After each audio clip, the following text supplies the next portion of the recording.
Hi, I'm Teresa and welcome to my channel. Today we're doing my 9th This Many Fingers episode of Sapphic Reads. This is a series where I talk about 5 Sapphic books I've read and loved recently and recommend them to you all. But before we get started, I have a couple wee exciting announcements. So, first of all, I'm beginning a book club. This is going to be a book club where every 2 months we read a Sapphic book, and this will be completely of your choice. I'm going to have a Twitter and actually my second announcement, a Discord link down below for you to join if you would like to participate. And so it'll be a book of everyone's choice. I'll put a poll up and then we will read it. I think my first book will be between September and October, and at the end of the month there will be a live show to discuss it on my channel. And I'm just very excited about this concept. I love the idea of a book club. I've never really been that keen on joining them because a book a month is too much pressure for me, so we're doing it a book every 2 months. And my second announcement, as I've kind of already said, is a Discord server. So I've created a Discord server to just build a little community around my channel where you can discuss Sapphic books and other media like movies and TV shows. And so this, again, will be linked down below. So this is the same server as the book club, but you have to click a little button to join to gain access to the book club channels, just so that you're not getting bombarded with notifications if you're not part of the book club. And yes, I'm just very excited about all of this and having this little community space to talk about Sapphic books and being Sapphic and whatever else you could want. I will just say disclaimer, I have never run a book club before, I've never operated a Discord server before, I have no idea what I'm doing, so bear with me, and if there's anything you notice is wrong or not working, please let me know. And yes, that is the exciting announcement. I'm very excited about it all. And I really hope you all enjoy this little community space and join. And yes, thank you. I was going to be saving this for the 10th episode as like a special, but that's not till next month, and I've made it now, so I want it available now. So you can go on and you can start putting in suggestions for the September pick for the book club already, and then closer to the time I'll put the most popular options into a poll and you can all vote on them. But yes, you can join the server now, please do, it's a lot of fun. Hopefully, there's no one in it yet, but hopefully it'll be a lot of fun. But yes, without further ado, let's just get back to the main video. So first up, I want to talk about Trouble Girls by Julia Lynn Rubin. So this is pitched as a queer YA Me Too reimagining of Thelma and Louise. This is a YA thriller and it follows 2 girls who both come from this kind of dead-end town but decide to go away to have a few days away, a wee road trip, but one night of violence derails all of this and they end up on their run. So this deals very heavily with sexual assault. I will just say that straight up, so please be in the right place if you're going to read it. So what kind of struck me most about this book was the writing and the atmosphere that it created. I'm actually going to read a little bit of my review because I've never been able to word it any other way, and I'm just going to sit here and struggle if I don't. The synopsis calls it the aesthetic of Riverdale, which I read as existing in this in-between space of vintage aesthetic infused with modern vibrancy and pop culture. It has this blistering, run-down and forgotten vibe that feels almost like falling into a dreamscape at times, complemented by sharp writing and characters and the piercing urgency of conversation surrounding sexual assault. And that is kind of how I'd describe it. It is this kind of grungy, run-down aesthetic, but you've got this vibrant modernness of the music and our love interest, pink hair and lollipops and candy and all of that, and it just works so well together. So Trixie is our main character. She's really dealing with a difficult home life and wanting to get out of town, and we've got Lux, who's like a manic pixie dream girl kind of character, you know, pink hair, bubblegum pink, all of that, and her character's kind of deconstructing this trope and giving her depth, which is really fun to read. I really enjoy deconstructing tropes and kind of giving women back their agency. I think that's really fun, and particularly within this book that deals so heavily with sexual assault and victim blaming and rape culture and victims just not getting justice and this kind of patriarchal society and all of that, and it works so well. And these characters are messy, they make so many mistakes, and the mistakes they make are so believable. They're bad decisions, like you get where they're coming from because they're in a really difficult situation. And I just really enjoyed reading this one. I definitely recommend it, though with the caveat of please be in the correct kind of state of mind to read it because it is heavy in terms of theme and it is a kind of high stakes thriller, and you definitely get that, but you also have lovely road trip vibes, which is a lot of fun. Next up we have got It Goes Like This by Neil Moreland. So this is another one that I've read and just adored. I gave this 5 stars. It's a new favourite of mine. This follows the ex-members of a queer pop group a few years after their band broke up. They got really famous as like quite early teenagers, and they were all best friends beforehand, and it was all great, but they broke up, and now a few years later it's been radio silence between all of them until their hometown is flooded and they have to come together for a benefit concert to raise some funds. And we follow them all like reconnecting and feelings being reignited and dealing with all this complicated messiness of the breakup, and all of them just being so like in love with each other as friends, but also romantically for two of them. And it's just so touching. I loved the dynamics between all of them. They were so fun to read. Particularly, we have got our main relationship between these two lovely people, and they're both lesbians. It's so just great. You've got lesbian youth on page. They're so like tender with each other and yearning and angsty, and it's all the friends to lovers goodness you could ever want. And it really reminded me why I love music and live concerts, even though I've only been to one in my life.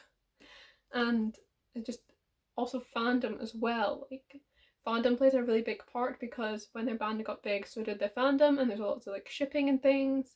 And also just with Eva, who I'd say is kind of our main character, she gets involved in the fandom after the kind of breakup, just to kind of stay connected to them all, which is like really sad to say, but it's definitely just such a sweet thing to read. And oh, I love this book so much. I can never do it justice. This book is told through a multi-POV from all 4 of our main characters, and this just really allows you to connect with them all and understand where they're all coming from, which kind of made it just even better. I think this was a really, really good choice for the type of story because they're all dealing with their own complicated, messy feelings and how this impacts their relationships. And I think if you'd only gotten one point of view, you really wouldn't connect with the other 3 very well because you'd be like, where are they coming from with this? But reading from their perspective makes it just so easy to understand where everyone's coming from and relate to them and empathize with them. And I can say over and over again, the characters are a strong point of this novel. The love between them just like pours out the page. It's so clear, and I love that. I love love in books, whether that's platonic or romantic or familiar or anything. And here we have just got so much of it. So much of it. So yes, if you're looking for a kind of heartfelt book about first love and second chances and friendship and just this feeling of connection and being involved in things, I think you'd really enjoy this one. I absolutely adore it. Next up we have got In the Ravenous Dark by A.M. Strickland. This is a YA fantasy standalone, and we follow a main character called Rowan. And Rowan has got magic abilities, but she hides them because everyone who has them out in the open is under control of the royal family and the monarchy. And also, as part of this control, they are bound to this undead guardian who follows them around and has complete control over their powers. And she is not feeling this, and her father was in hiding until he was captured and killed when she was a child. And so she wants to kind of honour his memory and not allow herself to be caught. But one day she uses her powers to save her friend's life, and as such is brought to the attention of the monarchy and brought in to join them and to kind of be bound to an undead guardian of her own. And the way this magic works is so interesting because everyone's covered in like runes that you can activate and things like that, like a bit Shadowhunter style, but not exactly. Like these runes are just part of you, you don't have to draw them on. And it allows you to access like elemental kind of magic. It's very cool. I love the magic system in this book, it's so unique. But yes, onto the romance, the reason we're all here. Rowan is pansexual and she has got a polyamorous relationship on her hands, and we have got a lesbian love interest and also a man. This is like an inside joke with a couple of my friends because I was describing the book and I was like, yeah, pansexual main character, non-binary side character, lesbian love interest, a man love interest. But yes, he exists. This is our undead guardian. They've got some like tension going on, some enemies to lovers bits. And yes, as I've said, a non-binary side character, their best friend, who's like ace coded, I believe, and there's so much queer rep just integrated so naturally into this book, and I love that so much, just knowing that this is a society where being queer or trans is so normal, and it's so just amazing to read. And yes, this is like full of action, very, very heavy on action and the magic and everything, but also these relationships, like that is the core of the book, is these relationships that our main character has with the friend and the two love interests. And these are like her main motivators as well, and I love it. And this book is really dark. It went in a really interesting direction I wasn't expecting, but it worked out really, really well, and I really, really enjoyed reading it, and I would definitely recommend it. Next up, we have got both of Adiba Jaigirdar's books. I read both of these for a reading vlog, which I'll link down below if you want some more in-depth thoughts. But first up, let's talk The Henna Wars. So this follows Nishat, who comes out to her parents as a lesbian and is told, nope, not possible for a Muslim girl, for a Bengali girl. And so she is really struggling with this kind of intersection of her identities and how to exist as a lesbian while also being Bengali and Muslim. And she gets really, really into henna, and for her school's kind of enterprise project where they all set up mini businesses, she decides to set up a henna business. And this is complicated by Flavia. Flavia is Afro-Brazilian and has just moved to Nishat's area and joined her school, and they met over the summer very briefly and had this kind of instant connection. But when Flavia joins Nishat's school, she sticks with her cousin, who's a kind of popular mean girl, and does not get along well with Nishat, while Flavia and Nishat are also trying to get along because there's this connection between them. And Flavia ends up deciding also to do a henna business, and this causes a big rift between the two and all of these conversations surrounding cultural appropriation. And this book is so damn good. I can see why everyone loves it and hyped it ridiculously because it's so well deserved. But something I appreciated actually about both of these books by Adiba is that she manages to discuss and really go into depth with some really complex, heavier topics like racism, like homophobia, and cultural appropriation, and really does this so well, but balances it out with the lightheartedness, the romance, and it just works really, really well. So these books never feel like sad to read or anything like that. They're never heavy. They're just like joyful queer contemporaries.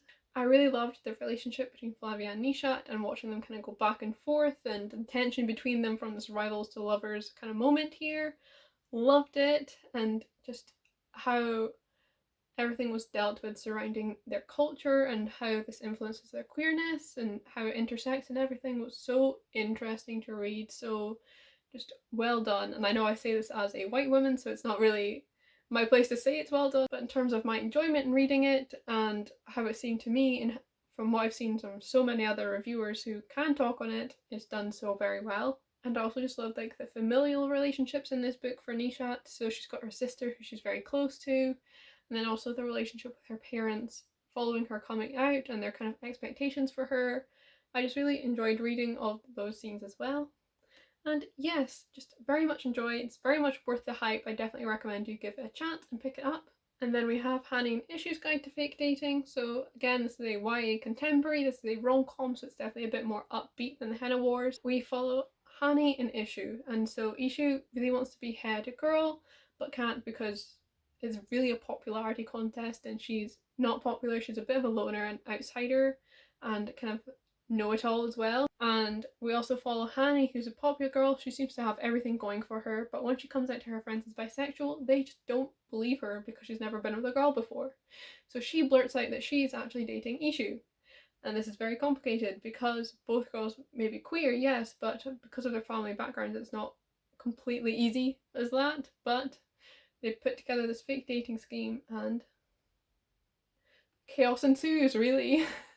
And we follow them obviously going from being kind of acquaintances at best. They don't really get along either because Issue can be quite standoffish, but we follow that develop into friendship and then into something more, and it's just so fun and lighthearted, but also still having these complicated, really deep conversations I mentioned from the Henna Wars. And it's really interesting to me as well because both girls are Bengali, but they both experience this very, very differently. For example, Ishu is not religious, she swears like a sailor, but Hani is, and she doesn't swear at all.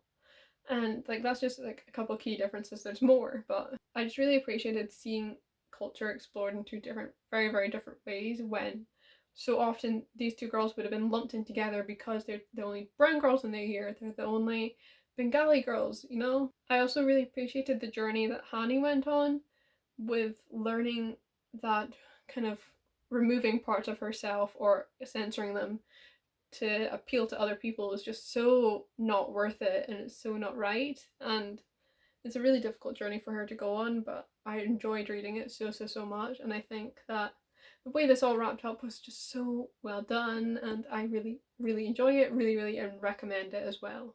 And yes, that is the end of the video. I hope you found a new book to pick up, and I will just put out a little reminder, book club and Discord, links down below.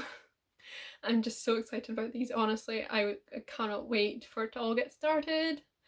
And yes, as always, I have links to all of these books as well down below, as well as my reviews. And yes, thank you very much for watching. I hope you've enjoyed, and I will see you with another video soon.